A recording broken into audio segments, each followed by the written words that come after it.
Bienvenidos a un nuevo segmento de Revista Poder, donde precisamente hablamos con los actores políticos más influyentes del país en materia de economía, en materia también política, y además lo importante que es esto para nuestras regiones.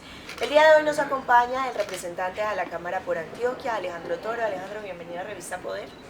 Catalina, muchísimas gracias por la invitación a esta casa de la revista Poder y hablar de lo que nos gusta, política y cambio social. Y además de las regiones, una de las aristas precisamente del gobierno del cambio es la apuesta y la fuerza por las regiones. Está complicado el tema de diálogos con el gobierno nacional y con las principales regiones del país, en este caso Antioquia, que usted es uno de sus representantes. Bueno, yo creo que no es complicado, simplemente hay un cambio de dos visiones antagónicas que hoy se encuentran. Unas visiones económicas diferentes de dónde debe concentrarse la inversión, y yo creo que vamos a llegar a acuerdos muy importantes, porque si bien Antioquia es uno de los departamentos más bollantes, con más empuje, tiene zonas muy alejadas, el norte del Urabá, lo que comentaba ahora, tenemos dos municipios que parece que no fueran de Antioquia. Vigía del Fuerte y Muridó ni siquiera tienen acceso por carretera, o sea, no hay una vía ni buena ni mala.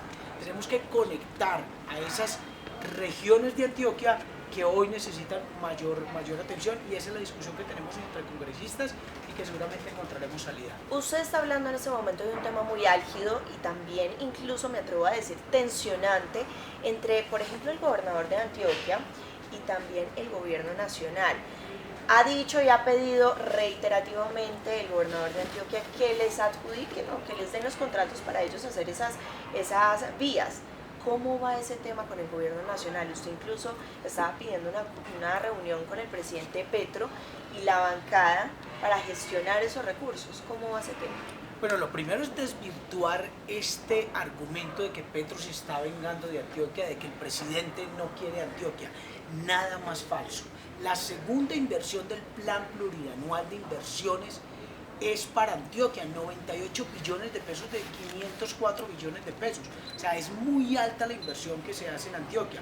Ahora, la pregunta es cómo se distribuye esa inversión.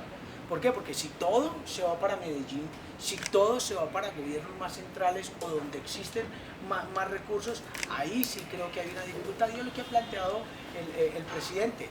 Mire, Oriente es la subregión de Oriente es una región muy atendida en el tema de vías. Si tú te vas a ir para Río Negro, te puedes ir por la Medellín-Bogotá, te puedes ir por Santa Elena, te puedes ir por el nuevo túnel de 4.8 kilómetros, pero ¿qué pasa para otras regiones? O sea que aquí la pregunta no es si el presidente quiere o no quiere, si el gobierno quiere o no quiere Antioquia, sino cómo logramos equilibrar un poco la cancha. Ahora, como antioqueño también entiendo al gobernador, que no tienen los recursos suficientes en ocasiones para finalizar grandes obras. Estamos hablando de Mar 1, Mar 2, Túnel del Toyo, por ejemplo, donde se necesita finalizar esa vía. Así que yo quisiera pasar más allá de la discusión de si hay esta tensión entre gobierno nacional y gobierno departamental, y ofrecer soluciones.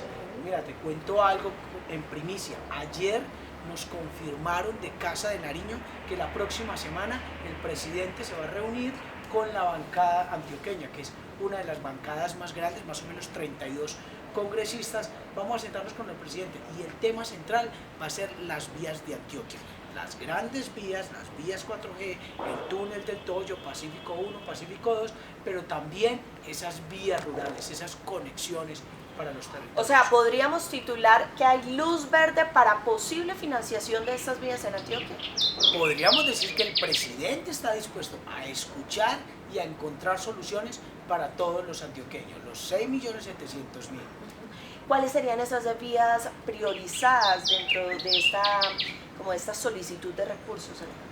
Bueno, entonces lo primero es que hay que desatrancar los recursos que se requieren para finalizar ya unos proyectos, que es lo que está diciendo el gobernador, y que a mí me parece interesante su propuesta. Bueno, si no existen los recursos, o pronto no vamos a tener los recursos cuando ya se están finalizando parte de las obras, pues buscamos vía concesión, algún tipo de endeudamiento para finalizar estas obras. Es una propuesta, qué bueno que pudiésemos llegar a una concertación con el presidente para conseguir esos recursos, pero también lo que hablamos de las vías rurales. Yo, por ejemplo, creo que tenemos una deuda histórica con parte de Urabá, de Turbo hacia más al norte, hablamos de San Juan, de Arboletes, de San Pedro de Urabá. Necesitamos conectar una gran vía que nos conecte a Córdoba, que sería muy importante y desarrollaría un gran circuito entre Antioquia y Córdoba. ¿Cuál va a ser su principal propuesta en esta reunión con el presidente Gustavo Petro? ¿O toda su bancada que representa el pacto histórico? Bueno, yo creo que tenemos que llegar a una gran concertación donde ojalá y esperemos el gobierno ya, porque va a asistir el ministro de Hacienda, va a asistir el ministro de Transporte, va a asistir la ANI, esperamos que asista el nuevo director nacional de planeación, que logremos conseguir o asignar ya los recursos para finalizar las grandes megaobras que hay en Antioquia, pero también se comiencen a priorizar estas obras de vías, por ejemplo, terciarias. Mi gran apuesta también es que se logre ese equilibrio entre las grandes obras, pero también una conexión de Antioquia. Es que hay municipios que la gente no se siente de Antioquia. Tú vas a Morindó o a Vigía, que son de Urabá, y la gente dice, ve, voy para Urabá. O sea, como si eso no fuera Urabá, porque van para Apartadó o van para Turbo. Significa que sí necesitamos atender estos lugares. Hablando de este especial de regiones que estamos haciendo en Revista Poder, ¿cuáles son esas principales necesidades de las regiones más apartadas y, como el presidente lo ha dicho, más olvidadas del país? ¿Cuáles son esas principales necesidades que deben de ser atacadas inmediatamente? Cuando finalizaron los diálogos en La Habana, había quedado una idea clara, y era que a los territorios que salía el grupo armado, que eran las FARC, iba a llegar la oferta estatal integral, iba a llegar salud, educación, carreteras, y no le cumplimos a los territorios. El Aro en Ituango, donde se dio una masacre en 1998, se le ha prometido una carretera desde hace muchísimo tiempo y no se ha construido. ¿Cuál es la gran apuesta? La apuesta, los hospitales. Tenemos hospitales que se inundan, hospitales absolutamente despedazados. Así que lo que tenemos hoy es que equilibrar la cancha, que la gente tenga mayores oportunidades. Entonces, esa es la apuesta para esa Antioquia profunda, porque existe hoy una Antioquia profunda. Mira lo que está sucediendo hoy en el nordeste antioqueño, en Segovia. Esas son heridas que no se han curado de la atención a los mineros ancestrales y a los mineros artesanales, y hoy tienen confinada parte de la población. Hay un desplazamiento porque, como decimos, no hemos respondido a esas personas. Hoy se instalan sesiones que viene durante este periodo en materia de proyectos de ley, en ajustes que ustedes también están haciendo dentro del partido. Bueno, yo como parte de gobierno tenemos unas prioridades y hoy son las tres grandes reformas. La reforma a la salud, que ya pasó a Senado, la reforma laboral que inició su discusión en Comisión Séptima en Cámara, y la reforma pensional, que también está en Senado. Esas son nuestras tres grandes apuestas, porque se lo prometimos a la gente, pero también estamos con una ley estatutaria en el tema de transformar la educación para volverla realmente vía ley gratuita, de calidad y universal. Estamos con el código minero, que es muy importante. Estoy muy feliz porque acaba de ser aprobado en tercer debate un proyecto del cual soy autor, para que las cooperativas financieras puedan manejar excedentes de los municipios. Eso significa que no solo el sector financiero tradicional, sino también nosotros. Hay muchísimos proyectos, el proyecto antitaurino, que ayer pues, se votó también en el Congreso de la República. Hay muchísimas leyes hoy que están en tránsito en el Congreso. Poder de Alejandro Toro. Yo creo que el gran poder que he tenido y que lo he asumido como una gran responsabilidad es ir a los territorios más alejados, es ir a sur del Tolima, norte del Cauca, Catatumbo, Montes de María, a esas zonas donde es muy difícil, donde no van muchos políticos porque son tan costosos los votos, que prefieren no ir y sacárselos en un barrio de una ciudad. Entonces mi poder es tratar de generar esa conexión entre las regiones, el gobierno nacional y el Congreso de la República. Me faltó una preguntita, una ñapita. ¿Cuál es esa solicitud o ese derecho de petición que usted realizó en las últimas horas para Federico Gutiérrez?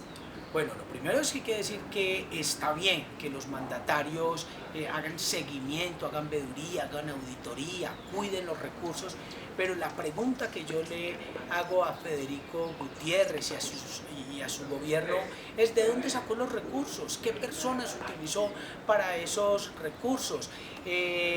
¿Cuál fue la metodología que utilizó? ¿Por qué muchos de los casos que lanzó son casos ya archivados? Lo que queremos establecer es si realmente lo hizo por el bien de la comunidad o simplemente quería un show mediático. Para finalizar ahora sí, con broche de oro, ¿cómo cree que va Colombia? Colombia va bien, pero tenemos una dificultad, es que llegamos al gobierno pero no tenemos el poder. El poder es el que decide los titulares, el poder es el que decide cómo amanece el dólar, el poder es el que decide subir o bajar la bolsa de valores. Así que estamos luchando contra un poder histórico para rescatar lo social, pero yo considero que le estamos cumpliendo a la gente que votó, 11.400.000 personas por la transformación de este país.